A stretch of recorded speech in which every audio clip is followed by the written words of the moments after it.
Social media sucks. Everybody thinks it's an easy job, but each time I see a company starting a social media channel, they either fail at posting consistently or they post crappy content and eventually they give up. According to this research study, 93% of small companies in the US struggle with social media, including one of these problems: posting content consistently, increasing engagement, and gaining new followers. So, if you think you are the only one struggling with social media, just remember it's really normal. There are millions of people out there who have the same problems like you. But today, I'm going to share with you 5 hacks how I keep my podcast, my YouTube channel, and 3 other social media pages running and growing like this while having a full-time job. Yep, you heard it right. I only have 20 hours a week to do all these stuff. So let's get into the video. Hack number 1, Riverside FM. If you are still spending time setting up your camera and your microphone and your computer all separately and save the files locally somewhere on a hard drive,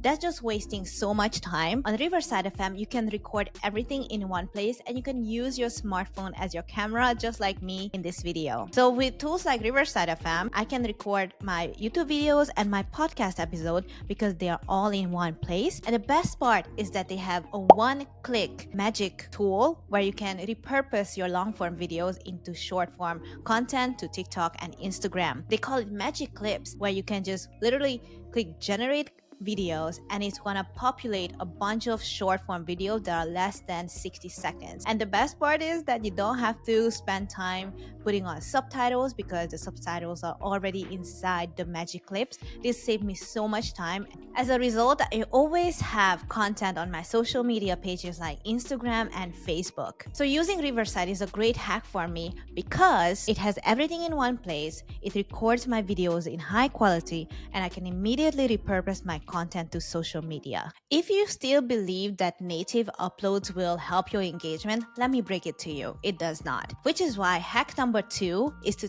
pick an automation tool where you can automatically publish your posts onto multiple platforms using just one click. My personal favorite is Publer.io because number 1, their pricing is super nice for small creators. Number 2, their customer service is extremely helpful. They are super responsive. And number 3 is they have a follow-up comment feature that will save you from lower engagement. Just hear me out. So you probably know by now that putting a link into your post will hinder your engagement because automatically you're making the user leave that specific platform by having your hyperlink there. If you have a Facebook post and you have your YouTube link embedded inside the post, that will tell Facebook that you want the user to click on YouTube instead. So a workaround on that is to have follow-up comments where you can actually insert the YouTube link and the user will still stay on the platform, or they can actually decide to click on the link and it won't hurt your post engagement and it will also kind of advertise your YouTube videos or podcast episodes. So on Publer, you can just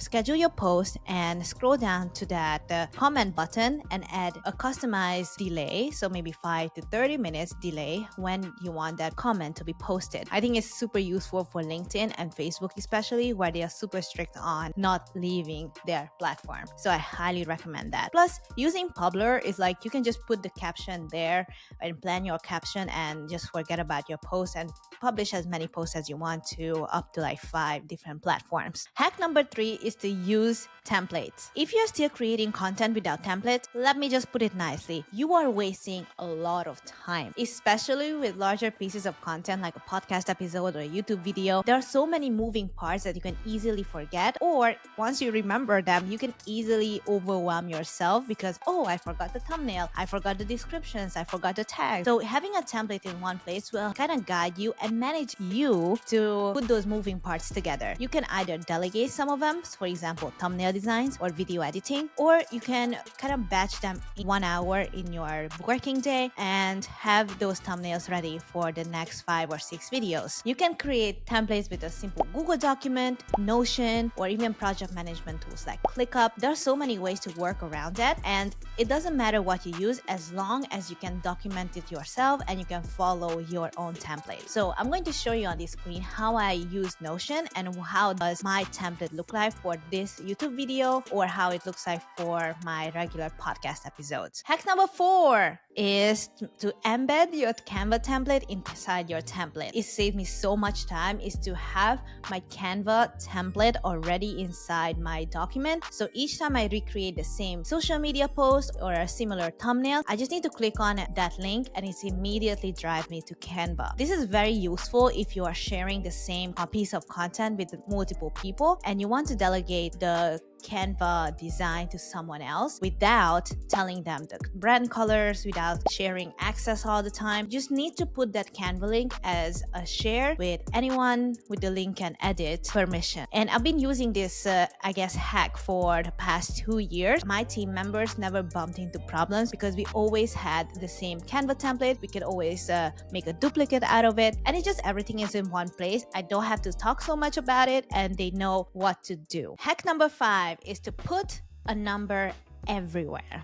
This final hack literally 10x my previous YouTube videos views over here. And the reason why is because I use a very big number in my title and in my thumbnails. My final hack to encourage you to use numbers whenever you can. And anytime I asked a successful YouTuber about their growth strategy, they always told me to put a number inside my thumbnails or my titles. You can think of numbers like maybe your recent case study went from 0 to 100, or how you grew your website traffic by 50%, or how you failed from 10,000 to 1,000, whatever that may be, but you can always find a number in your current work. I'm pretty sure that right now you have some social media post that went viral, or like you had a really great click-through rate on your email campaign for this Black Friday. You have so many opportunities on your plate right now. Whatever it seems to be regular for you could be like a miracle for someone else. So that's why using numbers is like a very basic psychological hack that we've been using for years. So these were all my best content marketing hacks, and I'm pretty sure if you implement at least one of them, you will find yourself feeling a lot more relaxed creating content, or you will actually see your engagement and subscriber count go up. If you enjoyed this video, give me a like and hit the subscribe button if you are new. My name is Annie and I'm a digital marketer for the past 3 years, and I'm on my mission to become a chief marketing officer one day. So yeah, listen to my podcast called the Aspiring CMO, where I sit down with high-level marketers talking about marketing and leadership. I'll see you in the next video. Bye!